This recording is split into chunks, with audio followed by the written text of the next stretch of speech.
അല്പസമയം ദൈവവചനത്തിൽ നിന്ന് നമുക്ക് കേൾക്കുവാൻ ഒരുക്കത്തോടെ പ്രതീക്ഷയോടെ ആയിരിക്കാം. സ്തോത്രം. നമുക്കെല്ലാം സന്തോഷമുണ്ടല്ലോ അല്ലേ? സന്തോഷമുള്ളൊരു കാര്യങ്ങൾ വരുത്തുന്ന സ്തോത്രം പറഞ്ഞേ. ആമേൻ. Praise God. ഹല്ലേലൂയ. നിങ്ങളുടെ ഈ സന്തോഷം നിങ്ങളുടെ ആ ഒരു സ്തോത്രമൊക്കെ കേൾക്കുമ്പോഴേ എനിക്ക് ഇവിടെ നിൽക്കുമ്പോൾ ഒരു സന്തോഷമുള്ളത്. ആമേൻ. സ്തോത്രം.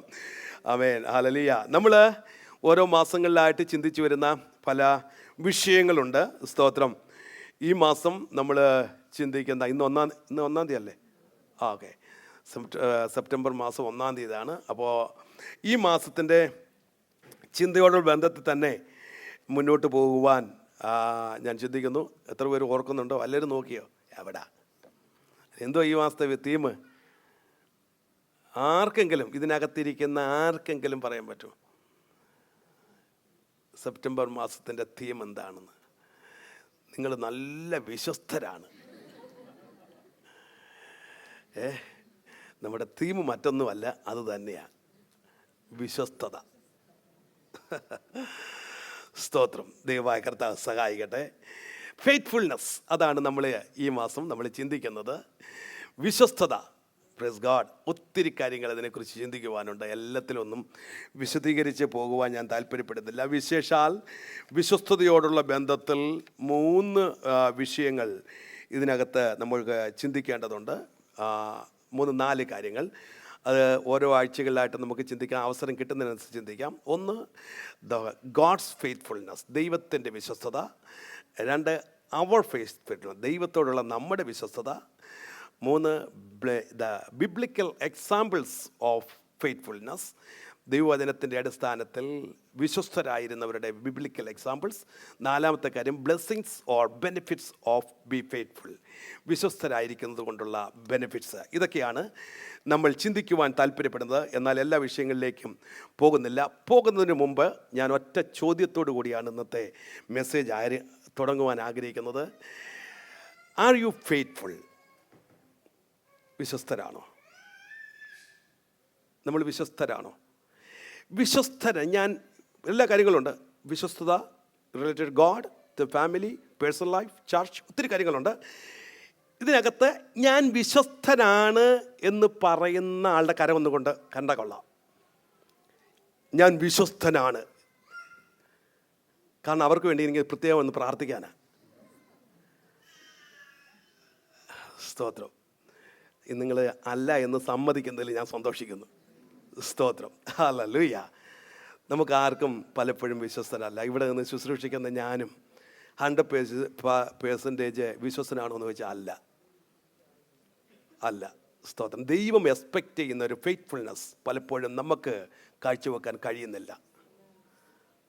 നമ്മുടെ ജീവിതത്തിൽ പരിശോധിച്ചാൽ we are not faithful in many areas.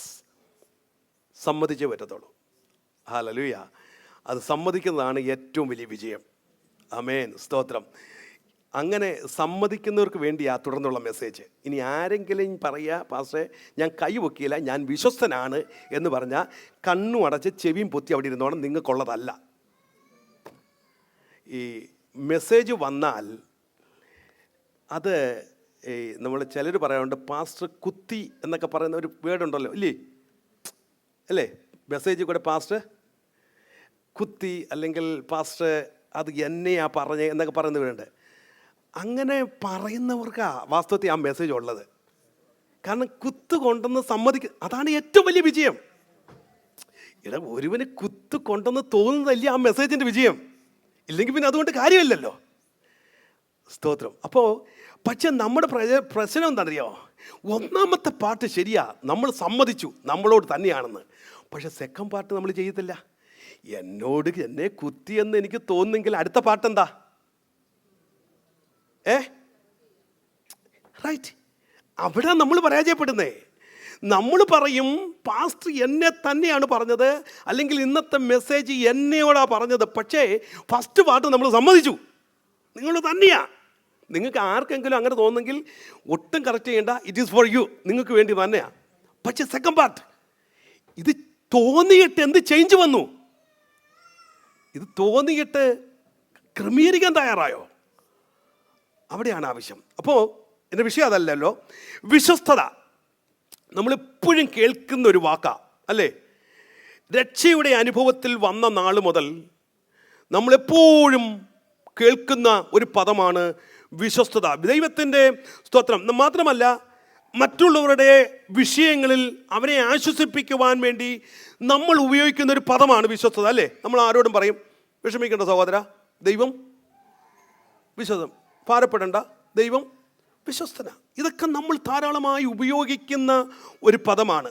ദൈവത്തിൻ്റെ വിശ്വസ്തതകളെക്കുറിച്ച് ധാരാളം പാട്ടുകൾ നമുക്ക് പാടാറുണ്ട്, അല്ലേ? ഒത്തിരി പാട്ടുകളുണ്ട്. ദൈവം വിശ്വസ്തനല്ലോ, ഇല്ലേ? ഉണ്ടോ? വിശ്വസ്തനല്ലോ ദൈവം. ഒരു TPL ഒരു പാട്ടുണ്ട്, അല്ലേ? ദൈവം വെളിച്ചമല്ലോ, അങ്ങനെ ഒരു പാട്ടുണ്ട്, നല്ലൊരു പാട്ട്. അതുപോലെ തന്നെ വിശ്വസ്തതയെക്കുറിച്ച് എത്രമാത്രം പാട്ടുകളുണ്ട്. അപ്പം വിശ്വസ്തതയെക്കുറിച്ച് ധാരാളം ഫെയ്ത്ത്ഫുൾനെസ്. ഈ ഫെയ്ത്ത്ഫുൾനെസ് എന്ന് പറയുന്നത് ദൈവത്തിൻ്റെ ഒരു ക്യാരക്ടറാണ്. ദൈവം വിശ്വസ്തനല്ലെങ്കിൽ ദൈവത്തിന് ദൈവമായിരിക്കാൻ കഴിയത്തില്ല. അപ്പോൾ ദൈവമായിരിക്കുന്നതിൻ്റെ ഒന്നാമത്തെ ക്യാരക്ടറാണ് ഫെയ്ത്ത്ഫുൾനെസ്, ദൈവത്തിൻ്റെ വിശ്വസ്തത. It is one of the attributes of God. ദൈവത്തിൻ്റെ സ്വഭാവത്തെ ദൈവത്തിന് ത്യജിക്കാൻ കഴിയത്തില്ല. ദൈവം, എബ്രായ ലേഖനത്തിൽ വാക്യമുണ്ട്, ദൈവം വിശ്വസ്തനല്ലോ, ദൈവത്തിൻ്റെ സ്വഭാവത്തെ മാറ്റാൻ കഴിയത്തില്ല. കാരണം ദൈവത്തിൻ്റെ സ്വഭാവത്തിൽപ്പെട്ട ഒരു കാര്യമാണ് ഈ വിശ്വസ്തത എന്ന് പറയുന്നത്. ഞാൻ ഇച്ചിരി കൂടെ ഒരു തിയോളജിക്കൽ ബേസിലേക്ക് ഞാൻ പഴയ ഒരു കാര്യങ്ങളിലേക്ക് ഞാൻ പോകും, അല്പ ഇൻട്രൊഡക്ഷനായിട്ട്. ദൈവത്തിൻ്റെ വിശ്വസ്തത എന്ന് പറഞ്ഞാൽ ദൈവത്തിൻ്റെ ആ ക്യാരക്ടറാണ്, അല്ലേ? ദൈവത്തിൻ്റെ സ്വഭാവമാണ്. ഈ സ്വഭാവത്തിലാണ് ദൈവം മനുഷ്യനെ എന്ത് ചെയ്തിരിക്കുന്നത്? സൃഷ്ടിച്ചിരിക്കുന്നത്. ഉൽപ്പത്തി പുസ്തകം അതിൻ്റെ 1:27 കാണുന്നുണ്ട്, ദൈവം തൻ്റെ എങ്ങനെ പറഞ്ഞു വായിക്കത്തെ? മനുഷ്യനെ സ്വരൂപത്തിൽ എന്ത് ചെയ്തു? ഇത് ഇംഗ്ലീഷ് കൊടുത്ത്, English God created his own somewhere, ചില പറഞ്ഞു ലൈക്ക്നെസ് ആൻഡ് ഇമേജ്. ദൈവത്തിൻ്റെ സ്വഭാവത്തിലും സ്വരൂപത്തിലും ദൈവം മനുഷ്യനെ സൃഷ്ടിച്ചു. ഓക്കെ, അല്ലെങ്കിൽ ദൈവത്തെ പോലെ. എന്താണ് അതിൻ്റെ അർത്ഥം? What you understand about that? ദൈവത്തിൻ്റെ സ്വരൂപത്തിൽ എന്നെ സൃഷ്ടിച്ചു, മനുഷ്യനെ സൃഷ്ടിച്ചു. ഹലോ, നിങ്ങളെല്ലാം തിയോളജി പഠിച്ചവർ ഇതിനകത്തുണ്ട്, പഠിക്കുന്നവരുണ്ട്, വചനം വായിച്ചവരുണ്ട്, ഇത്തിരി നാളുകളായി ജീവിക്കുന്നവരുണ്ട്. എന്താണ് ആ വാക്കുകൊണ്ട് ദൈവം പറഞ്ഞിരിക്കുന്ന അവിടെ പറഞ്ഞിരിക്കുന്നത്? ദൈവം തൻ്റെ സാദൃശ്യത്തിലും സ്വരൂപത്തിലും മനുഷ്യനെ സൃഷ്ടിച്ചു. എന്താ? Is not talking about the physical body. ഒത്തിരി മിസ്അണ്ടർസ്റ്റാൻഡിങ് ജനത്തിൻ്റെ ഇടയിലുണ്ട്. ദൈവം മനുഷ്യനെ ദൈവത്തിൻ്റെ എന്ന് പറഞ്ഞാൽ ദൈവം നമ്മെപ്പോലെ, because God doesn't have the human, ഈ ബോഡി അല്ല ദൈവത്തിനുള്ളത്. ബിക്കോസ് യോഹന്നാന്റെ സുവിശേഷം വ്യക്തമായി 4 ആ ഒരു ഭാഗത്ത് പറയുന്നു, ദൈവം ആത്മാവാകുന്നു. God doesn't have the physical body. നമ്മെപ്പോലെ ഒരു ബോഡി അല്ല ദൈവത്തിനുള്ളത്, but he can make it. ദൈവത്തിന് അതാകാൻ പറ്റും. പക്ഷേ ദൈവം ആത്മാവാണ്. അതുകൊണ്ട് ദൈവത്തിൻ്റെ സ്വരൂപമെന്ന് പറയുന്നത് ഈസ് നോട്ട് ടോക്കിംഗ് നമ്മുടെ ഫിസിക്കൽ ബോഡിയെക്കുറിച്ചല്ല ഇവിടെ പറഞ്ഞിരിക്കുന്നത്. പിന്നെ ഇതിനകത്ത് പറഞ്ഞിരിക്കുന്നതിൻ്റെ അർത്ഥം, God created human in the image of God, in other sense in there moral, spiritual, intellectual nature of God. ഇതാണ് ദൈവത്തിൻ്റെ ആ സ്വരൂപം എന്ന്.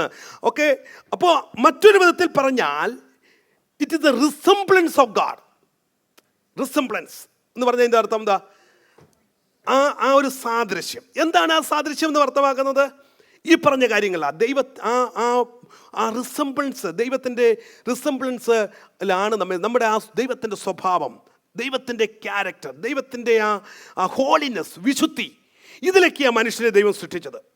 അതുകൊണ്ടാണ് ദൈവം മനുഷ്യനെ ആ ഒരു നിലയിൽ സൃഷ്ടിച്ചിരിക്കുന്നത് എന്ന് നമുക്ക് വചനത്തിൽ നിന്ന് നമുക്ക് മനസ്സിലാക്കാൻ കഴിയുന്നത്. സ്തോത്രം. അപ്പോൾ it doesn't mean that humans are like God. നമ്മളെല്ലാം ദൈവത്തെ പോലെയാണെന്ന് ഇൻ അപ്പിയറൻസിൽ ദൈവത്തെ പോലെയാണെന്ന് ആരും ചിന്തിക്കരുത്. ഓക്കെ, പക്ഷേ അതേ സമയത്ത് ദൈവം നമുക്ക് എന്ത് തന്നിട്ടുണ്ട്? Same mental, moral, social and social qualities of God. ആ ദൈവത്തിൻ്റെ ആ ക്വാളിറ്റീസ് എല്ലാം ദൈവം നമുക്ക് തന്നെയാണ്. അങ്ങനെയാണ് ദൈവം നമ്മെ സൃഷ്ടിച്ചിരിക്കുന്നത്. അപ്പോൾ എപ്പോഴും ഓർത്തോണം, ദൈവം നമ്മെ സ്വരൂപത്തിൽ സാധ്യത സൃഷ്ടിച്ചു എന്ന് പറഞ്ഞാൽ ദൈവത്തിൻ്റെ ആ ക്യാരക്ടർ, ആ ഹോളിനെസ്, ആ വിശുദ്ധി, ആ സ്വഭാവത്തിലാണ് ദൈവം നമ്മെ സൃഷ്ടിച്ചത്. പക്ഷേ എന്താ സംഭവിച്ചത്? പാപം സംഭവിച്ചപ്പോൾ, പാപം കയറിയപ്പോൾ, സ്തോത്രം, നമ്മൾ പറയും നഷ്ടപ്പെട്ടു എന്ന് പറയുന്നതിനേക്കാൾ ഉപരി ആ റിസംബ്ലൻസിന് കോട്ടം വന്നു എന്ന് പറഞ്ഞാൽ മതി. എന്ന് പറഞ്ഞാൽ നമ്മുടെ റിസംബ്ലൻസ് നമ്മൾ കാണുന്നത് എവിടാ? കണ്ണാടിയിൽ, അല്ലേ? അപ്പം ദൈവം നമ്മെക്കുറിച്ച് ആഗ്രഹിച്ചത് നമ്മെ കാണുമ്പോൾ ദൈവത്തെ കാണണം, നമ്മെ കാണുമ്പോൾ ദൈവത്തെ കാണണം. പക്ഷെ പാപനിമിത്തം എന്താ ചോദിച്ചു? ഒരു കണ്ണാടി, നമ്മൾക്ക് കണ്ണാടി കാണാം, പക്ഷേ ഈ കണ്ണാടിക്കൊരു ക്രാക്ക് വീണാലുള്ള സ്ഥിതി ഒന്ന് ഓർത്ത് നോക്കിയേ. പൊട്ടി. പക്ഷെ കണ്ണാടി അതുപോലെ ഉണ്ട്. നമ്മൾ ഈ ഫ്രെയിം ചെയ്ത കണ്ണാടി കണ്ടിട്ടില്ലേ? അത് പൊട്ടിയാൽ അതിനകത്ത് തന്നെ ഫ്രെയിമിനകത്ത് നിൽക്കും, പുറത്തു പോകത്തില്ല. പക്ഷേ കംപ്ലീറ്റ് എന്ത് ചെയ്തിരിക്കുക? ക്രാക്ക് വീടിരിക്കുക.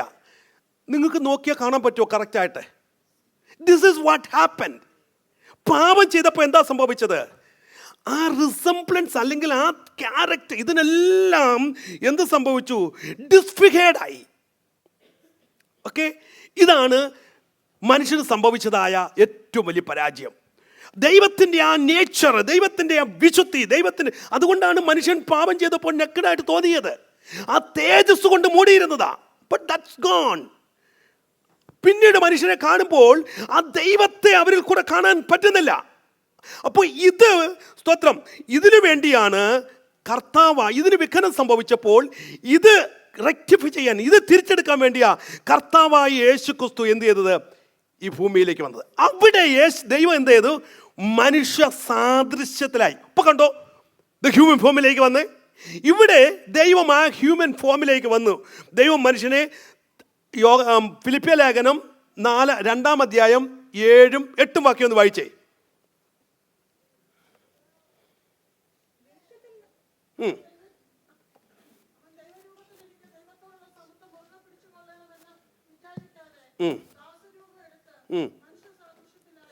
ശ്രദ്ധിച്ച് ആ വാക്യം ശ്രദ്ധിക്കണം.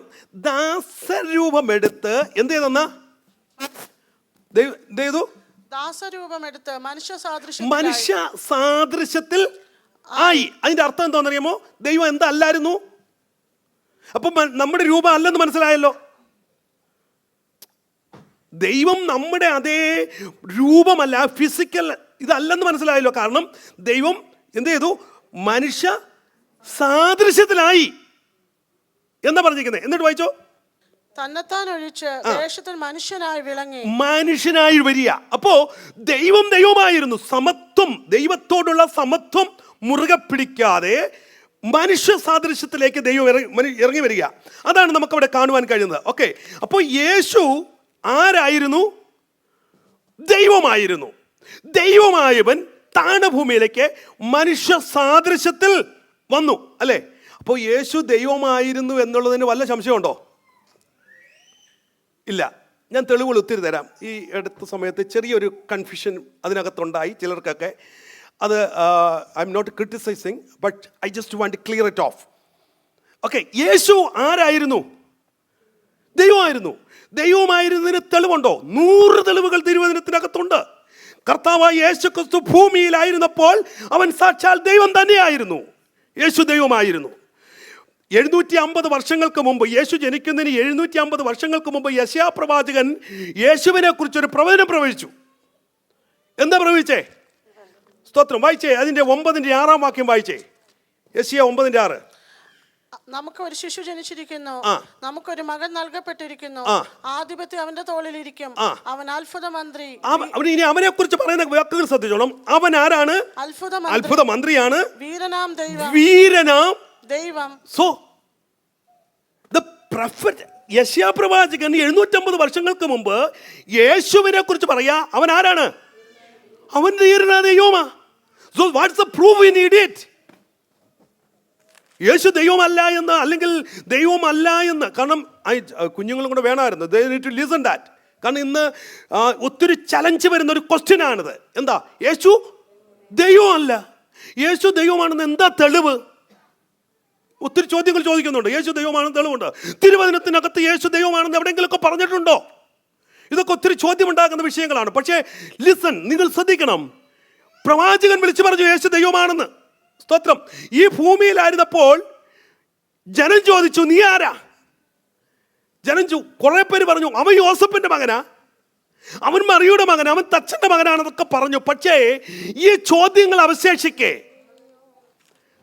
യേശു പോയി സ്നാനപ്പെട്ട് മുകളിലോട്ട് കയറി വരുമ്പോൾ എല്ലാവരുടെയും ചോദ്യത്തിന് മറുപടിയായി സ്വർഗത്തിൽ നിന്ന് ശബ്ദമുണ്ടായി, ഇവരെന്റെ പ്രിയപുത്രൻ, ഇവനെ ഞാൻ പ്രസാദിച്ചിരിക്കുന്നു. സ്വർഗം സാക്ഷ്യം പറഞ്ഞു ദൈവത്തിന്റെ പുത്രനാണെന്ന്. Praise God. Hallelujah.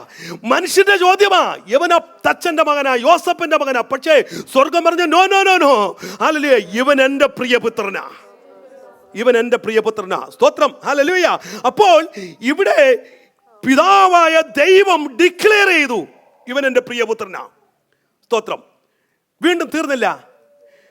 തിരുവചനം നമ്മൾ പഠിക്കുമ്പോൾ പുതിയ നിയമത്തിൽ ഒത്തിരി ഉദാഹരണങ്ങൾ അല്ലെങ്കിൽ റഫറൻസുകൾ അവൻ ദൈവമാണ് എന്നുള്ളതിനെ കുറിച്ച് അപ്പോസ്തലനായ പൗലോസ് വളരെ ക്ലിയർ ആയിട്ട് യേശുവിനെ കുറിച്ച് പറഞ്ഞിരിക്കുന്ന സ്റ്റേറ്റ്മെന്റ്. റോമർക്ക് ലേഖനമായി 9:5 റോമർ 5:9. പിതാക്കന്മാരും അവർക്കുള്ളവർ തന്നെ. വാക്യം ശ്രദ്ധിക്കണം. ജഡപ്രകാരം ക്രിസ്തുവും അവരിൽ നിന്നല്ലോ ഉത്ഭവിച്ചത്. അവൻ സർവ്വത്തിനും മീതെ ദൈവമായി. അവൻ അപ്പോസ്തലൻ പൗലോസ് പറയാ, അവൻ ആരാണ്? സർവ്വത്തിനും മീതെ ദൈവമായി. So it is very clear. യേശു ദൈവമാണെന്ന് അപ്പോസ്തലനായ പൗലോസ് സാക്ഷ്യം, പിതാവായ ദൈവം സാക്ഷ്യം പറഞ്ഞു. അപ്പോസ്തലനായ പൗലോസ് തന്റെ ലേഖനത്തിൽ ഓർമ്മപ്പെടുത്തി. സ്തോത്രം. ഹല്ലേലൂയ. അതിനുശേഷം ഈ യേശുവിൻ്റെ അതിന് താഴോട്ട് നമ്മൾ വായിച്ചാൽ യേശു ഈ ഭൂമിയിലായിരുന്നപ്പോൾ തന്നെ അവൻ ദൈവമായിരുന്നു എന്നുള്ളതിന് ഒത്തിരി ഒത്തിരി തെളിവുകൾ തിരുവചനത്തിൽ നമുക്ക് കാണുവാൻ കഴിയുന്നുണ്ട്. സ്തോത്രം. ഹല്ലേലൂയ. കാരണം പാപത്തെ മോചിക്കാൻ അധികാരമുള്ളതാരാ? ദൈവത്തിനേ ഉള്ളൂ. മനുഷ്യന് അധികാരമില്ല എന്നുള്ളത് യഹൂദ ചരിത്രം അറിയാം.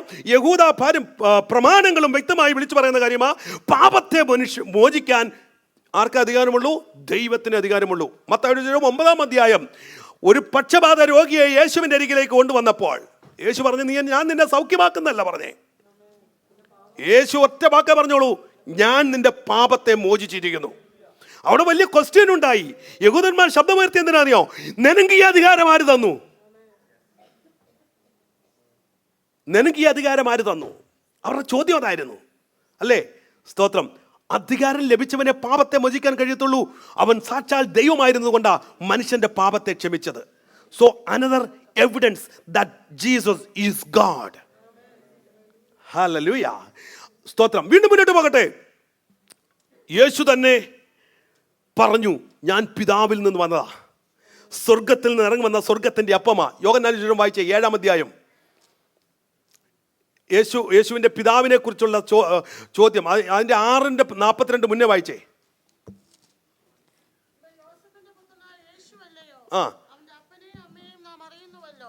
പിന്നെ ഞാൻ സ്വർഗത്തിൽ നിന്ന് ഇറങ്ങി വന്നു എന്ന് അവൻ പറയുന്നത് എങ്ങനെയെന്ന് അവർ പറഞ്ഞു. യേശു അവരോട് ഉത്തരം പറഞ്ഞത്, നിങ്ങൾ തമ്മിൽ പുറപുറുക്കേണ്ട, എന്നെ അയച്ച പിതാവ് ആകർഷിച്ചിട്ടല്ലാതെ. മതി. സ്തോത്രം. അവിടെ ആ ഒരു ചോദ്യം വന്നു. അതിന്റെ മറുപടിയാണ് പിതാവായ ദൈവം തന്നെ ഡിക്ലെയർ ചെയ്തത്. ഓക്കെ. ഇനി യേശു പറയുന്നുണ്ട്, ഞാൻ പിതാവിൽ നിന്ന് ഇറങ്ങി വന്ന. അതിന്റെ 7 വന്നാൽ, സ്തോത്രം, അതിന്റെ 28-29 വാക്യങ്ങൾ വായിച്ചേ. ആകയാൽ യേശു ദൈവാലയത്തിൽ ഉപദേശിക്കുമ്പോൾ, നിങ്ങൾ എന്നെ അറിയുന്നു, ഞാൻ എവിടെ നിന്നെന്നും അറിയുന്നു. ഞാൻ സ്വയമായിട്ട് വന്നവനല്ല, എന്നെ അയച്ചവൻ സത്യവാനാകുന്നു. അവനെ നിങ്ങൾ അറിയുന്നില്ല. ഞാൻ അവന്റെ അടുക്കൽ നിന്ന് വന്നതുകൊണ്ടും അവൻ എന്നെ അയച്ചതുകൊണ്ടും ഞാൻ അവനെ അറിയുന്നു എന്ന് വിളിച്ചു പറഞ്ഞു. മതി. സ്തോത്രം. അപ്പോൾ ഇവിടെയെല്ലാം സ്വർഗത്തിൽ നിന്ന് ഇറങ്ങി വന്ന ദൈവപുത്രനാണെന്ന് വളരെ ക്ലിയർ ആയിട്ട് നമുക്ക് അവിടെ കാണാൻ കഴിയുന്നുണ്ട്. സ്തോത്രം. 8:42.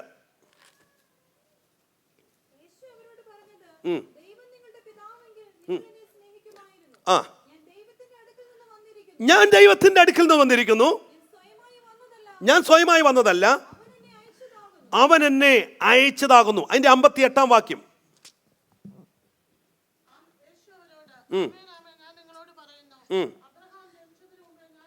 അബ്രഹാം, യേശു പറയാ, അബ്രഹാം ജനിച്ചതിന് മുമ്പ്. അപ്പൊ അതാരായിരിക്കണം? സാക്ഷാ ദൈവമായിരിക്കണം. ദൈവമല്ലാത്ത ഒരുവൻ അബ്രഹാം ജനിക്കുന്നതിന് മുന്നേ ഉണ്ടായിരിക്കണം എന്ന് പറയുന്നത് എങ്ങനെ? സോ യേശു തന്നെ പറഞ്ഞു, ഞാൻ ആരാണ്? ദൈവമാ, ഐ എം ഗോഡ്. അതുകൊണ്ടായി അവൻ പറഞ്ഞത്, ഞാൻ അബ്രഹാമിന് മുന്നേ ഉള്ളവനാ, ഞാൻ ദൈവമാണ് എന്ന് അവിടെ വ്യക്തമായി വെളിപ്പെടുത്തി. 9:35 മുതൽ വായിച്ച് 35. അവനെ പുറത്താക്കിയെന്ന് യേശു കേട്ടു. അവനെ കണ്ടപ്പോൾ, നീ ദൈവപുത്രനിൽ വിശ്വസിക്കുന്നു എന്ന് ചോദിച്ചു. അതിന് അവൻ, യജമാനനെ, അവൻ ആറാകുന്നു, ഞാൻ അവനിൽ വിശ്വസിക്കാമെന്ന് ഉത്തരം പറഞ്ഞു. യേശു അവനോട്, നീ അവനെ കണ്ടിട്ടുണ്ട്, നിന്നോട് സംസാരിക്കുന്നവൻ അവൻ തന്നെ എന്ന് പറഞ്ഞു. യേശു പറയാ. അപ്പൊ മറ്റവൻ ചോദിച്ചു, ദൈവപുത്രൻ ആരാ? ആരാ ദൈവം? എന്നോട് പറ. അപ്പൊ യേശു പറയാ, എടാ, നിന്നോട് സംസാരിക്കുന്നവൻ തന്നെ അവൻ. അപ്പോൾ യേശു തന്നെ താൻ ദൈവമാണെന്നും ദൈവപുത്രനാണെന്നും ഡിക്ലെയർ ചെയ്യപ്പെടുക. ഹല്ലേലൂയ. ഇതുപോലെ പറഞ്ഞു പോകാൻ ഒത്തിരി വാക്യങ്ങളുണ്ട്. ഒറ്റ വാക്യങ്ങൾ പറഞ്ഞു നിർത്താം. മത്തായിയുടെ സുവിശേഷം 28-ാം അധ്യായം അതിൻ്റെ 20-ാം വാക്യം, താൻ സ്വർഗ്ഗാരോഹണത്തിലേക്ക് കയറിപ്പോകുന്നതിന് മുമ്പ് തൻ്റെ ശിഷ്യന്മാരോട് പറഞ്ഞൊരു കാര്യമുണ്ട്. എന്താ പറഞ്ഞേ? ആകയാൽ നിങ്ങൾ പുറപ്പെട്ട് പിതാവിന്റെയും പുത്രന്റെയും പരിശുദ്ധാത്മാവിന്റെയും നാമത്തിൽ സ്നാനം കഴിപ്പിച്ചു ഞാൻ നിങ്ങളോട് കൽപ്പിച്ചതൊക്കെയും പ്രമാണിപ്പാൻ തക്കവണ്ണം ഉപദേശം കൊണ്ട് സകല ജാതികളെ ശിഷ്യരാക്കിക്കൊള്ളുവീൻ. ഞാനോ ലോകാവസാനത്തോളം എല്ലാ നാളും നിങ്ങളോട്. സോ ആർക്കാണ് ഇതാരാ പറയുന്നേ? യേശു പറയാ, ലോകാവസാനത്തോളം എല്ലാ നാളും ഞാൻ എന്ത് ചെയ്യുന്നു? നിങ്ങളോടുണ്ട്. സി, എല്ലായിടത്തും ഒരുപോലെ എല്ലാ നാളിലും ആയിരിക്കാൻ കഴിയുന്ന ആർക്കാ? ഒരു മനുഷ്യന് പറ്റുമോ? പറ്റത്തില്ല. ദൈവം യേശു ദൈവമായതുകൊണ്ടാ യേശു ഈ വാക്ക് അവിടെ പറയുന്നത്. ഇല്ലെങ്കിൽ യേശുവിന് വാക്ക് എനിക്കോ നിങ്ങൾക്ക് പറയാൻ പറ്റുമോ? നിങ്ങൾ എവിടെ പോയാലും ഞാൻ നിങ്ങളുടെ കൂടെ ഉണ്ടാവുമെന്ന് ഈ ലോകത്തിൽ ജനിച്ച മഹാന്മാർക്ക് പറയാൻ പറ്റുമോ? So that's a very clear evidence that he is omnipresent and omnipotent. Hallelujah. സ്തോത്രം. യോഹന്നാന്റെ സുവിശേഷം 1-ാം അധ്യായത്തിൽ വായിക്കും. 1-ാം അധ്യായം 1-ാം വാക്യം എടുക്കണ്ട ഇനി. അവിടെ എല്ലാം പറയുന്നത്, ആദിയിൽ വചനമുണ്ടായിരുന്നു, വചനം ദൈവത്തോടു കൂടിയായിരുന്നു, വചനം ദൈവമായിരുന്നു, ആ വചനമായ യേശു എന്ന് താഴോട്ടുള്ള ഭാഗങ്ങളിൽ നമുക്ക് കാണാൻ കഴിയുന്നുണ്ട്. So it is very clear evidence that Jesus is our God. So no doubt. ഒരിക്കലും ആരുടെ ഉള്ളിലൊരു ഡൗട്ട് ഉണ്ടാകരുത്. യേശു ദൈവമാണെന്ന് വചനത്തിനകത്തുണ്ടോ? യെസ്. അതുകൊണ്ട് ആ തിരുവചനം നമുക്ക് നൽകിയിരിക്കുന്നത് യേശു ദൈവമാണ്. നൂറുകണക്കിന് തെളിവ് അതിൻ്റെ അടിസ്ഥാനത്തിലുണ്ട്. അപ്പോൾ സ്തോത്രം, എൻ്റെ വിഷയത്തിലേക്ക് മടങ്ങി വരിക. നമ്മൾ ചിന്തിക്കുന്ന നമ്മുടെ വിഷയം വിശ്വസ്തത, അതിനോടുള്ള ബന്ധത, ദൈവത്തിൻ്റെ ക്യാരക്ടറിനോടുള്ള ബന്ധത്തിലാണ് ഞാൻ ഇത്രയും പറഞ്ഞു പോയത്. ദൈവത്തിൻ്റെ വിശ്വസ്തത അല്ലേ? സ്തോത്രം. God's faithfulness. 4 വിഷയങ്ങൾ നമ്മൾ ഇതിനുള്ള ബന്ധം ചിന്തിക്കുന്നു. 1, ദൈവത്തിൻ്റെ വിശ്വസ്തത. 2, മനുഷ്യൻ്റെ വിശ്വസ്തത. 3, biblical examples of faithfulness. 4, benefits and blessings. ഇന്ന് പകൽക്കാലം ചില നിമിഷങ്ങൾ ദൈവത്തിൻ്റെ വിശ്വസ്തതയെക്കുറിച്ച് മാത്രം ചിന്തിക്കാൻ ഞാൻ താല്പര്യപ്പെടുകയാണ്. സ്തോത്രം. ദൈവത്തിൻ്റെ വിശ്വസ്തത വായിച്ചേ. ആവർത്തന പുസ്തകം 7-9 വാക്യം. ആകയാൽ നിന്റെ ദൈവമായ യഹോവ തന്നെ ദൈവം, അവൻ തന്നെ സത്യദൈവമെന്ന് നീ അറിയണം. അവൻ തന്നെ സ്നേഹിച്ച് തന്റെ കൽപ്പനകളെ പ്രമാണിക്കുന്നവർക്ക് 1000 തലമുറ വരെ നിയമവും ദയയും പാലിക്കുന്നു. He is a faithful God എന്നാണ് അവിടെ കൊടുത്തിരിക്കുന്നത്. He is a faithful God. 7:9 വായിച്ച്. സത്യദൈവം അല്ലേ? Yeah, he is a faithful God. 1 കൊരിന്ത്യർ 1:9 വാക്യം കൂടെ വായിച്ച്. 1 കൊരിന്ത്യർ 1:9. തന്റെ പുത്രനും നമ്മുടെ കർത്താവായ യേശുക്രിസ്തുവിന്റെ കൂട്ടായ്മയിലേക്ക് നിങ്ങളെ വിളിച്ചിരിക്കുന്ന ദൈവം വിശ്വസ്തൻ. ദൈവം വിശ്വസ്തൻ. ദൈവം വിശ്വസ്തൻ. സോ ദൈവത്തിൻ്റെ വിശ്വസ്തതയെക്കുറിച്ച് പഴയ നിയമത്തിലും പുതിയ നിയമത്തിലുമായി കാണുവാൻ കഴിയുന്ന ഒട്ടനവധി കാര്യങ്ങൾ, അവിടെ എല്ലാം കാണാൻ കഴിയുന്ന ഒറ്റ കാര്യമാണ് ദൈവത്തിൻ്റെ വിശ്വസ്തത. അതിന് പല വാക്കുകളിൽ God is steadfast, God is unchanging, utterly dependable and faithful എന്ന വാക്കുകളൊക്കെ തിരുവചനത്തിൽ നമുക്ക് കാണാൻ കഴിയുന്നു. ഒത്തിരി വാക്യങ്ങൾ ദൈവം വിശ്വസ്തനാണ് എന്ന് നമുക്ക് കാണാൻ കഴിയുന്നുണ്ട്. സങ്കീർത്തനം 36-5 വാക്യം പെട്ടെന്ന് എടുക്കണേ. 2 മൈക്ക് കൊടുത്താൽ അവർ രണ്ടുപേരും മാറി വായിച്ചോ. ഇല്ലേ? നിന്റെ ദയ ആകാശത്തോളവും നിന്റെ വിശ്വസ്തത മേഘങ്ങളോളവും എത്തുന്നു. ദൈവത്തിന്റെ വിശ്വസ്തത മേഘങ്ങളോളം. 71-ാം സങ്കീർത്തനം 22-ാം വാക്യം. 71-22. എന്റെ ദൈവമേ, ഞാനും വീണ കൊണ്ട് നിന്നെയും നിന്റെ വിശ്വസ്തതയെയും സ്തുതിക്കും. അവിടെയും ദൈവത്തിന്റെ വിശ്വസ്തത. 89-1. യഹോവയുടെ കൃപകളെ കുറിച്ച് ഞാൻ എന്നേക്കും പാടും. തലമുറ തലമുറയോളം എന്റെ വായ് കൊണ്ട് നിന്റെ വിശ്വസ്തതയെ അറിയിക്കും. നിന്റെ വിശ്വസ്തതയെ, ദൈവത്തിന്റെ വിശ്വസ്തതയെ അറിയിക്കും. 57:3. എന്നെ വിഴുങ്ങും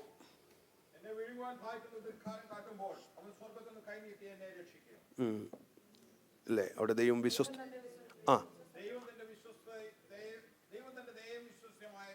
മതി. ദൈവം തന്റെ ദയയും വിശ്വസ്തതയും അയക്കുന്നു. 100-ാം സങ്കീർത്തനം 5-ാം വാക്യം. യഹോവ നല്ലവനല്ലോ, അവന്റെ ദയ എന്നേക്കുമുള്ളത്, അവന്റെ വിശ്വസ്തത തലമുറ തലമുറയോളം ഇരിക്കും. അവന്റെ വിശ്വസ്തത ഒക്കെ ഇവിടെ ഇനി പറഞ്ഞു പോയാൽ ഒട്ടനവധി വാക്യങ്ങൾ ദൈവത്തിൻ്റെ വിശ്വസ്തതയെക്കുറിച്ച് കാണാൻ കഴിയും. ഞാൻ വിവരിക്കുന്നില്ല. പുതിയ നിയമത്തിൽ നോക്കിയാൽ ഞാൻ വേഗത്തിൽ പറയാം. യോഹന്നാൻ 17:3 വാക്യം, 1 കൊരിന്ത്യർക്ക് ലേഖനം 1-ാം അധ്യായം 9-ാം വാക്യം, 10-ാം അധ്യായം 13-ാം വാക്യം, 1 യോഹന്നാൻ 1:9 വാക്യം, ഇവിടെയൊക്കെ ദൈവത്തിൻ്റെ വിശ്വസ്തതകളെക്കുറിച്ചുള്ള വ്യക്തമായി കാണാൻ കഴിയും. നമ്മുടെ ജീവിതത്തിൽ ദൈവത്തിൻ്റെ വിശ്വസ്തത അനുഭവിക്കാൻ കഴിയുന്ന ഒട്ടനവധി മേഖലകളുണ്ട്, അല്ലേ? ദൈവത്തിൻ്റെ വിശ്വസ്തത അനുഭവിച്ചവരുണ്ടോ ഇതിനകത്ത്? നമ്മളെല്ലാം നിൽക്കുന്നത് ദൈവത്തിൻ്റെ വിശ്വസ്തതയാണ്. ദൈവം വിശ്വസ്തനായതുകൊണ്ടാണ് നമ്മൾ ഇന്ന് നിൽക്കുന്നത്. ആമേൻ, ഹല്ലേലൂയ. ദൈവത്തിൻ്റെ വിശ്വസ്തത ജീവിതത്തിൻ്റെ വിവിധ മണ്ഡലങ്ങളിൽ മനസ്സിലാക്കിയവരാണ് നാം ഓരോരുത്തരും ഇവിടെ ഇരിക്കുന്നത്. ജീവിതത്തിൻ്റെ ഓരോ ഏകലകളിൽ ദൈവത്തിൻ്റെ വിശ്വസ്തതകളെ കാണുവാൻ കഴിയും. നമ്മൾ ആ ദൈവത്തിൻ്റെ വിശ്വസ്തതകളെക്കുറിച്ച് 1-2 കാര്യങ്ങൾ ചിന്തിച്ചിട്ട് ഞാൻ നിർത്താം. ഒന്നാമത്തെ കാര്യം നമ്മൾ ചിന്തിക്കേണ്ട കാര്യം, നമ്മൾ നമ്മൾ ഒരു കാര്യം സമ്മതിച്ചു നേരത്തെ, എന്തല്ലെന്ന നമ്മൾ വിശ്വസ്തരല്ല എന്ന് നമ്മൾ സമ്മതിച്ചു. പക്ഷേ ഏറ്റവും ദൈവത്തിൻ്റെ വിശ്വസ്തത എന്താ അറിയാമോ? നമ്മൾ അവിശ്വസ്തരായിരുന്നിട്ടും, യെസ്, അതാ വിശ്വസ്തത. ഹല്ലേലൂയ. 2 തിമോഥെയോസ് 2:3 വാക്യം ഒന്ന് വായിച്ചു നോക്കിയേ. 2 തിമോഥെയോസ് 2:3. ക്രിസ്തുവിന്റെ നല്ല ഭടനായി നീ എന്നോട് കൂടെ കഷ്ടം സഹിക്കാം. നാം വാക്യം, നാം അവിശ്വസ്തരായി തീർന്നാലും അവൻ വിശ്വസ്തനായി പാർക്കുന്നു. നാം അവിശ്വസ്തരായി തീർന്നിട്ടും ദൈവം വിശ്വസ്തനാ. നമ്മുടെ അവിശ്വസ്തത ഓർത്താൽ എൻ്റെ പ്രിയ സഹോദരങ്ങളെ, നമ്മൾ ഇന്ന് പകൽക്കാലം ഇതിനകത്ത് ഇരിക്കത്തില്ല. അതാണ് ദൈവത്തിൻ്റെ ഏറ്റവും വലിയ വിശ്വസ്തത. ഹല്ലേലൂയ. നമ്മൾ അവിശ്വസ്തരായിട്ടും എത്രമാത്രം അവിശ്വസ്തരാണ് നമ്മൾ. നിങ്ങൾക്ക് ഈ എത്രമാത്രം അവിശ്വസ്തരാണെന്ന് നിങ്ങൾക്ക് ഓരോരുത്തർക്കും നന്നായി അറിയാം. ഇവിടെ ഇരിക്കുന്ന ഓരോ കുഞ്ഞിനും അറിയാം നിങ്ങൾ എത്രത്തോളം വിശ്വസ്തരാണെന്നുള്ളത്, എത്രത്തോളം ദൈവസന്നിധിയിൽ അവിശ്വസ്തരാണെന്നുള്ള യാഥാർത്ഥ്യവും നിങ്ങൾക്കറിയാം. പക്ഷേ സ്തോത്രം, നമ്മുടെ അവിശ്വസ്തത അനുസരിച്ചല്ല ദൈവം നമ്മോട് ചെയ്തിട്ടുള്ളത്. ഇത് നമ്മൾ അനുഭവിക്കുമ്പോൾ, നമ്മൾ ഇവിടെ ആയിരിക്കുമ്പോൾ തന്നെ സ്തോത്രം, ദൈവത്തിൻ്റെ വിശ്വസ്തതകൾ എത്രയോ അവിശ്വസ്തരായിട്ടും ദൈവം നമ്മോട് വിശ്വസ്തരായിരുന്നു. ഇസ്രായേൽ ജനത്തിൻ്റെ ചരിത്രം അതിന് നല്ലൊരു ഉദാഹരണമാണ്. നമുക്കറിയാം, ഇസ്രായേൽ ജനത്തിൻ്റെ ചരിത്രം പഠിച്ചാൽ ദൈവം വിളിച്ചിറക്കിയ, ദൈവം സമയമായപ്പോൾ ദൈവം മോശയെ പറഞ്ഞു വിട്ട് ആ മിസ്രൈമി അടിമത്തത്തിൽ നിന്നും വിളിച്ചിറക്കി ഈ ജനത്തെ പുറത്തു കൊണ്ടുവരിക. നമുക്കറിയാം അല്ലേ, അവർ സ്തോത്രം. എന്നാൽ തിരുവചനം നമ്മൾ പഠിക്കുമ്പോൾ 40 അവർ ഇറങ്ങിത്തിരിച്ച നിമിഷം മുതൽ ദൈവത്തിൻ്റെ കരുതലുകൾ കൺമുമ്പിൽ കണ്ട ജനം, ദൈവം ലിറ്ററലി ചെങ്കടലിനെ വിഭജിച്ച് അതിൽ കൂടെ മുന്നോട്ട് കൊണ്ടുവന്നത് അനുഭവിച്ച ജനം.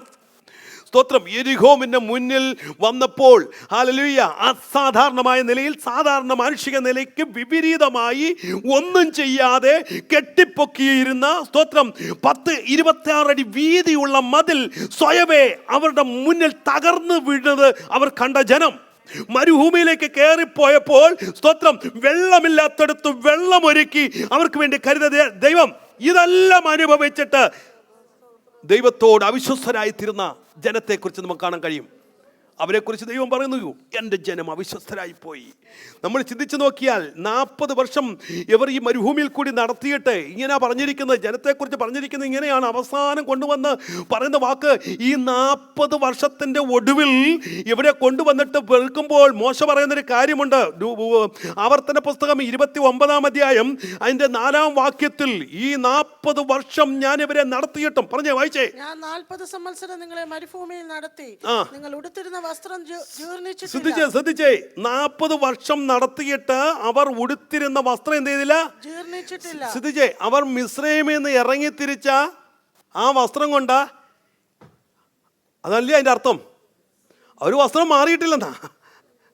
ഈ 40 വർഷം വസ്ത്രം ഇട്ടിട്ടും അവരുടെ വസ്ത്രം ജീർണിച്ചതുമില്ല, നാറിയതുമില്ല. നമ്മൾ 2 ദിവസം ഇട്ടാൽ പിന്നെ 3-ാമത്തെ ദിവസം ആ മനുഷ്യൻ അടുത്ത് വരത്തില്ല.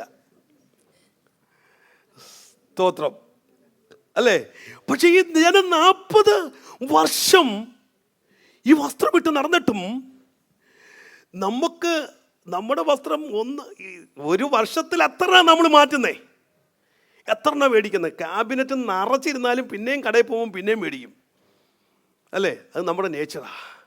പക്ഷെ ഈ ജനം 40 വർഷം, അത് ദൈവത്തിന്റെ വിശ്വസ്തതയാണ് പറയുന്നത്. എന്നിട്ട് പറഞ്ഞിരിക്കുന്നു, ചെരുപ്പ് പഴകിയിട്ടുമില്ല. ഓ, അവൻ മിസ്രൈമിൽ നിന്ന് ഇട്ടോണ്ടിറങ്ങിയ ചെരുപ്പാ. 40 വർഷത്തിന് മുന്നേ മിസ്രൈമിൽ നിന്ന് ഇറങ്ങി തിരിച്ചപ്പോൾ ഇട്ട ചെരുപ്പാ. ആ ചെരുപ്പ് ഇതുവരെ എന്ത് ചെയ്തിട്ടില്ല, ജീർണിച്ചില്ലെന്നുമല്ല, എന്ന് പറഞ്ഞാൽ അതിൻ്റെ അർത്ഥം, നമ്മളൊക്കെ പണ്ട് നമ്മുടെ നാട്ടിൽ കിട്ടുന്ന സാധനം പാരഗൻ്റെ സാധനം, അവസാനം ഇട്ട് ആ ഉപ്പിട്ടിയുടെ ഭാഗം വരെ ഒരു തുള വീഴും അല്ലേ? 4 മാസം കഴിഞ്ഞ് ഇട്ടാൽ മതി. പക്ഷേ ഈ ജനം 40 വർഷം ഇട്ടിട്ടും എന്ത് ചെയ്തിട്ടില്ല. നമ്മുടെ കണക്ക് കാറിനകത്ത് കയറി ഇറങ്ങി നടന്നതല്ല, മരുഭൂമി കൂടെ നടക്കുക ഈ ജനം. 40 വർഷം നടന്നിട്ടും അവരുടെ ചെരുപ്പ് എന്ത് ചെയ്തില്ല, തേഞ്ഞില്ല. ഇവിടെ പറയുന്നത് ഫെയ്ത്ത്ഫുൾ, ദൈവത്തിന്റെ വിശ്വസ്തതയാ. ഈ ജനം അവിശ്വസ്തരായി തീർന്നിട്ടും അവർക്കൊന്നും മുടക്കം വരുത്താതെ ഈ 40 വർഷം നടത്തിയ ദൈവത്തിന്റെ വിശ്വസ്തത എത്ര വലുതായിരുന്നു. ഇന്ന് പകൽക്കാലം ഇതിനകത്തിരിക്കുമ്പോൾ തിരിച്ചറിയേണ്ട യാഥാർത്ഥ്യം, നമ്മൾ പലപ്പോഴും അവിശ്വസ്തരായി തീർന്നിട്ടും നിന്നെ തകർക്കുവാൻ പിശാച് നോക്കിയ മണ്ഡലങ്ങളില വിട്ടുകൊടുക്കാതെ ദൈവത്തിന്റെ വിശ്വസ്തത ദൈവം കാത്തില്ലേ? ഹല്ലേലൂയ. ദൈവം വിശ്വസ്തരായിരുന്നു. Hallelujah, hallelujah. ദൈവം വിശ്വസ്തരായിരുന്നു. ഞാൻ വേഗത്തിൽ പോകുക. നമ്മൾ അവിശ്വസ്തരായിരുന്നിട്ടും ദൈവം വിശ്വസ്തനാണ്.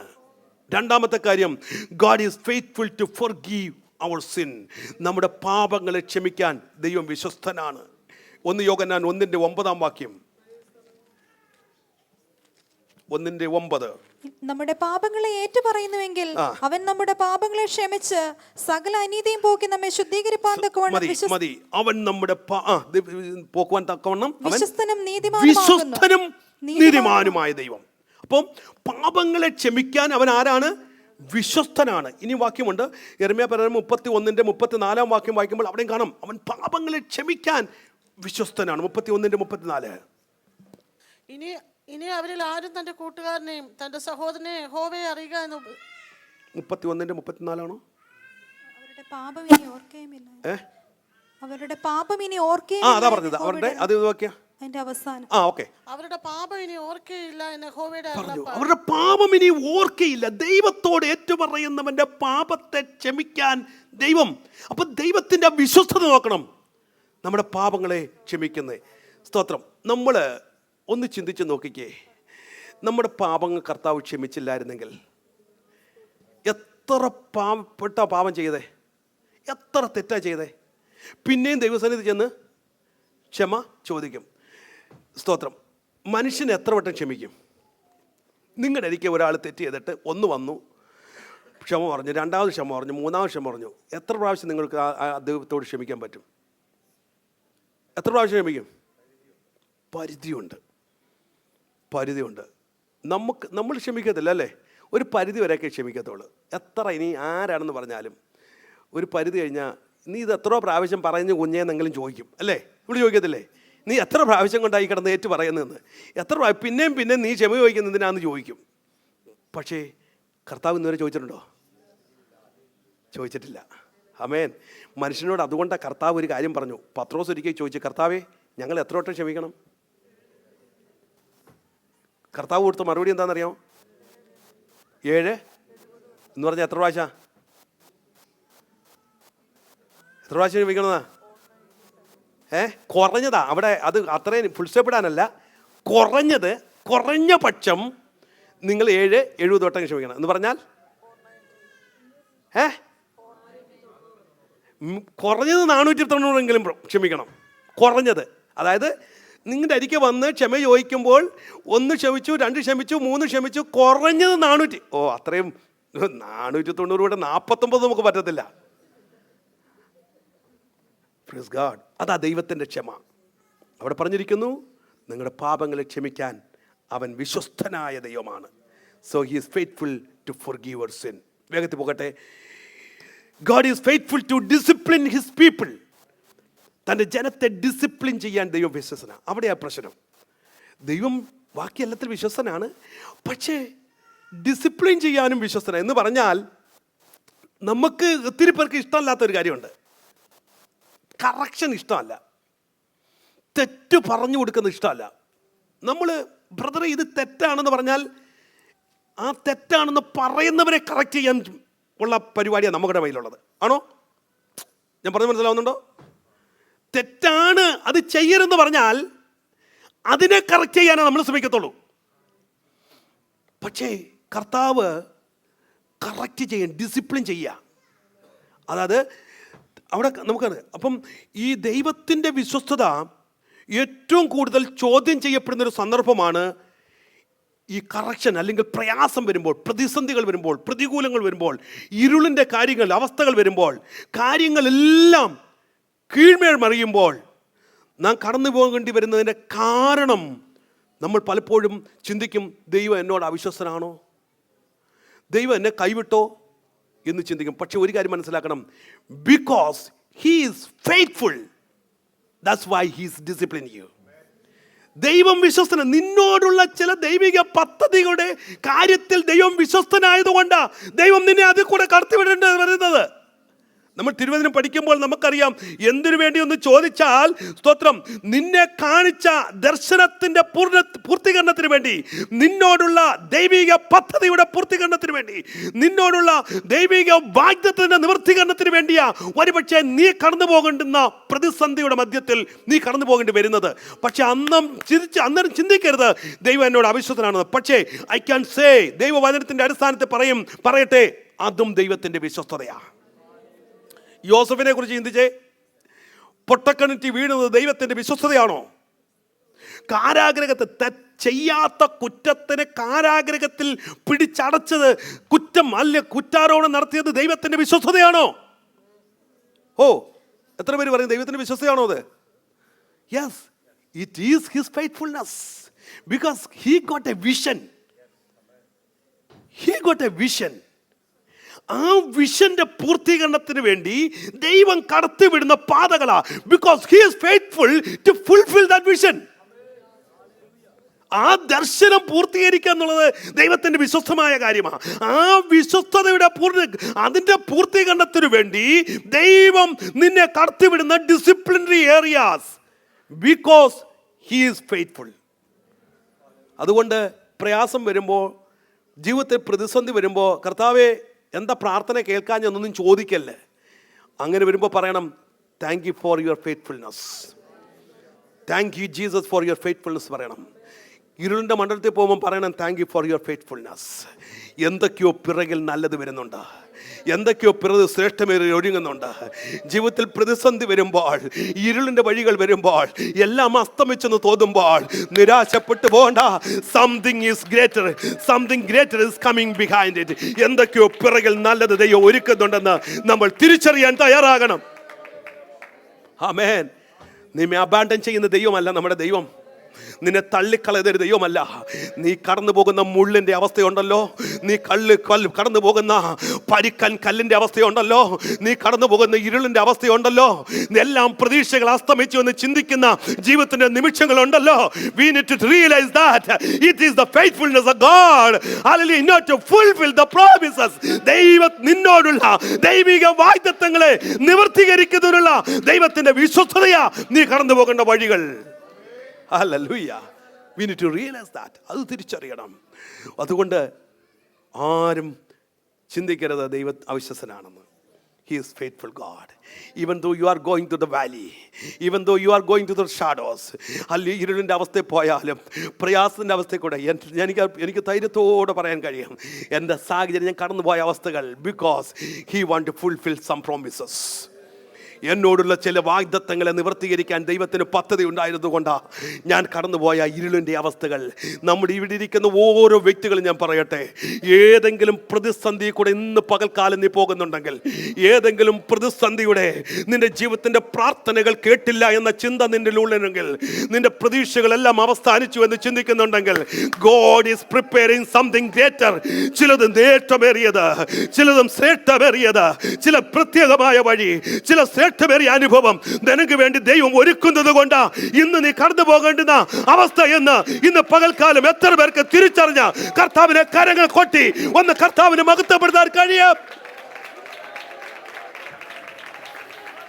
Glory to God. Hallelujah. Hallelujah. Hallelujah. Hallelujah. Hallelujah. സ്തോത്രം. ദൈവത്തിൻ്റെ വാഗ്ദത്തത്തിൻ്റെ നിവർത്തിക്ക് വേണ്ടിയാണ്. ഞാൻ വേഗത്തിൽ മുന്നോട്ട് രണ്ട് കാര്യം കൂടെ പറഞ്ഞു നിർത്താം. Hallelujah. God is faithful to protect you from evil one. ദുഷ്ടൻ്റെ കയ്യിൽ അകപ്പെടാതെ വണ്ണം സൂക്ഷിപ്പാൻ ദൈവം ശക്തനാണ്. യൂദയുടെ പുസ്തകം 24 വാക്യവും 2 തെസ്സലോനിക്ക ലേഖനം 3:3. ആദ്യമേ 2 തെസ്സലോനിക്ക 3:3 വാക്യം വായിച്ചേ. 2 Thessalonians 3:3. കർത്താവോ വിശ്വസ്തൻ, അവൻ നിങ്ങളെ ഉറപ്പിച്ച് ദുഷ്ടന്റെ കയ്യിൽ അകപ്പെടാതെ വണ്ണം കാത്തുകൊള്ളും. മതി. കർത്താവോ വിശ്വസ്തൻ, അവൻ നിങ്ങളെ കാത്ത് ദുഷ്ടന്റെ കയ്യിൽ അകപ്പെടാതെ വണ്ണം ചെയ്യും, കാക്കും. Our God is faithful. ഇന്ന് പകൽക്കാലം ഞാൻ പറയട്ടെ, ഹല്ലേലൂയ, എത്രയോ പ്രാവശ്യം ദുഷ്ടൻ നിന്നെ തകർത്ത് കളയാൻ നോക്കിയ മണ്ഡലമുണ്ട്. എത്രയോ പ്രാവശ്യം ദുഷ്ടൻ നിന്റെ നേരെ പിശാച് നിന്റെ നേരെ അവകാശവാദം പറഞ്ഞ സന്ദർഭങ്ങളുണ്ട്. എത്രയോ പ്രാവശ്യം നിന്റെ തലമുറയെ തകർക്കാൻ പിശാച് വാദിച്ച മണ്ഡലങ്ങളുണ്ട്. എത്രയോ പ്രാവശ്യം നിന്റെ കുടുംബത്തെ തകർക്കാൻ പിശാച് ഒരുമ്പിട്ടിയ നിമിഷങ്ങളുണ്ട്. എന്നാൽ എൻ്റെ ദൈവം വിശ്വസ്തനാണ്. അവൻ ദുഷ്ടന്റെ കയ്യിൽ അകപ്പെടാതെ വണ്ണം നിന്നെ കാക്കാൻ വിശ്വസ്തനായ കൊണ്ട് ഇന്ന് പകൽക്കാലം നമ്മൾ ഇവിടെ ഇരിക്കുന്നത്. He is faithful God. അവൻ വിശ്വസ്തനാണ്. ഹല്ലേലൂയ. ഹല്ലേലൂയ. പിശാച് വീഴ്ത്തിക്കളയാൻ നോക്കുന്ന സന്ദർഭമുണ്ട്. രോഗമിട്ട് നിന്നെ തകർക്കാൻ നോക്കുന്ന സന്ദർഭങ്ങളുണ്ട്. പല നിലയിൽ നിന്നെ ഒതുക്കാൻ പിശാച് വാദിക്കുന്ന മണ്ഡലമുണ്ട്. ഒരിക്കൽ പത്രോസിനോട് യേശു പറഞ്ഞൊരു സ്റ്റേറ്റ്മെന്റിന്, പത്രോസ് നിനക്കറിയാമോ, നിന്നെ പാറ്റാൻ എത്രയോ പ്രാവശ്യം പിശാച് എന്നോട് അവകാശം ചോദിച്ചു, എന്നാൽ ഞാൻ അവന്റെ കയ്യിൽ നിന്നെ കൊടുക്കാതിരുന്നത് നിന്നെ പാറ്റിക്കളയാൻ ഞാൻ അവനെ ഏൽപ്പിച്ചു കൊടുത്തില്ല. ഇന്ന് പകൽക്കാലം ഞാൻ പറയട്ടെ, പത്രോസിനെ കുറിച്ച് പിശാച് യേശുവിനോട് അങ്ങനെ ചോദിച്ചെങ്കിൽ ഇവിടെ ഇരിക്കുന്ന ഓരോരുത്തരെ കുറിച്ച് പിശാച് ചോദിച്ചു കാണും. ഹല്ലേലൂയ, അവനെ എന്റെ കയ്യിൽ നിന്ന് വിട്ടു തരിക. ദൈവം പറഞ്ഞു, ഇല്ല, അവന്റെ കൈ ഞാൻ വിട്ടു തരത്തില്ല, അവൻ എന്റെ പൈതല. നിന്നെ തകർക്കാൻ പിശാച് നോക്കിയ മണ്ഡലങ്ങളിൽ നിന്ന് ദുഷ്ടന്റെ കയ്യിൽ വിട്ടുകൊടുക്കാതെ ദൈവം നിന്നെ കാക്കാൻ വിശ്വസ്തനായ ദൈവമായിരുന്നു. He is faithful God. Hallelujah. Hallelujah. സ്തോത്രം.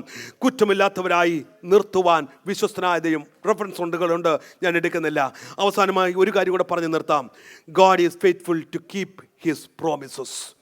അവൻ്റെ വാഗ്ദത്തങ്ങൾ നിവർത്തിപ്പാൻ അവൻ ശക്തനായ ദൈവമാണ്. സ്തോത്രം. യോശുവയുടെ പുസ്തകം 21 അധ്യായം 45 വാക്യം. 21:45. യഹോവ ഇസ്രായേൽ ഗൃഹത്തോട് അരുളി ചെയ്ത വാഗ്ദാനങ്ങളിൽ ഒന്നും വൃഥാവാകാതെ സകലവും നിവൃത്തിയായി. മതി. സകലതും നിവൃത്തിയായി. വാഗ്ദത്തങ്ങളിൽ വിശ്വസ്തനായ ദൈവം. ആമേൻ. ഹല്ലേലൂയ. സ്തോത്രം. റോമർക്ക് ലേഖനത്തിലും നമുക്ക് കാണാൻ കഴിയുന്നുണ്ട്. സാറ പറയുന്നൊരു കാര്യമുണ്ട്, വാക്കു പറഞ്ഞ ദൈവം വിശ്വസ്തൻ.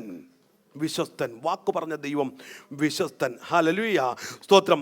ഹല്ലേലൂയ. നമുക്കറിയാം, വാഗ്ദത്തം ചെയ്ത ദൈവം വിശ്വസ്തനാണ്. നിങ്ങളോട് ദൈവത്തിൻ്റെ ഒരു വാഗ്ദത്തം ഉണ്ടെങ്കിൽ ഇനി സാഹചര്യം എത്ര പ്രതികൂലമാണെങ്കിലും ലോകരെല്ലാം മാറും, പക്ഷേ ദൈവം വാക്ക് മാറത്തില്ല. സ്തോത്രം. യോശുവയെ ദൈവം വിളിച്ചിറക്കുന്നൊരു സാഹചര്യമുണ്ട്. മോശയോട് ഒത്തിരി വാഗ്ദത്തം കൊടുത്ത ദൈവം വിളിച്ചിറക്കിയത്. അബ്രഹാമിന് ഒത്തിരി വാഗ്ദത്തങ്ങൾ പറഞ്ഞു, ഇതൊക്കെ വിവരിച്ചു പോകാൻ സമയമില്ല. പക്ഷെ വാഗ്ദത്തങ്ങളിൽ ഒന്നുപോലും മോശ മരിച്ചു. വാഗ്ദത്തം കേട്ട മോശ മരിച്ചു. വാഗ്ദത്തം കേട്ട അബ്രഹാം മരിച്ചു. പക്ഷെ വാഗ്ദത്തം പറഞ്ഞ ദൈവം മരിച്ചില്ല. ആമേൻ. ഇന്ന് പകൽക്കാലം ഇതിനകത്തിരിക്കുമ്പോൾ ഞാൻ ഒരു ദൂത് നിങ്ങളോട് പറയാം. നിന്റെ മാതാവിനോടോ പിതാവിനോടൊക്കെ നാളുകൾക്ക് മുമ്പ് ദൈവത്തിന്റെ ആത്മാവ് പറഞ്ഞ ചില ദൂതുകൾ ഉണ്ടായിരിക്കാം. ഹല്ലേലൂയ. ഒരുപക്ഷെ നിന്നോട് കമ്മ്യൂണിക്കേറ്റ് ചെയ്തിട്ടില്ലായിരിക്കാം. അവർ മാറ്റപ്പെട്ടെങ്കിലും വാക്ക് പറഞ്ഞൊരു ദൈവമുണ്ട്. ആ ദൈവത്തിന് വാഗ്ദത്തത്തെ മാറ്റാൻ പറ്റത്തില്ല. ദൈവം പറഞ്ഞ വാക്കിനെ ദൈവത്തിന് മാറ്റിക്കളയാൻ കഴിയത്തില്ല. അതിന്റെ നിവൃത്തിയായിരിക്കാം ഒരുപക്ഷെ നാം ഓരോരുത്തരും ഇടയായിരിക്കുന്നത് പകൽക്കാലം. വാക്കു പറഞ്ഞാൽ മാറാത്തൊരു ദൈവം. Our God is faithful God and he is faithful to keep his promises. ഇന്ന് പകൽക്കാലം എൻ്റെ വാക്കുകളെ വിരമിക്കുക. കണ്ണുകൾ അടയ്ക്കാം.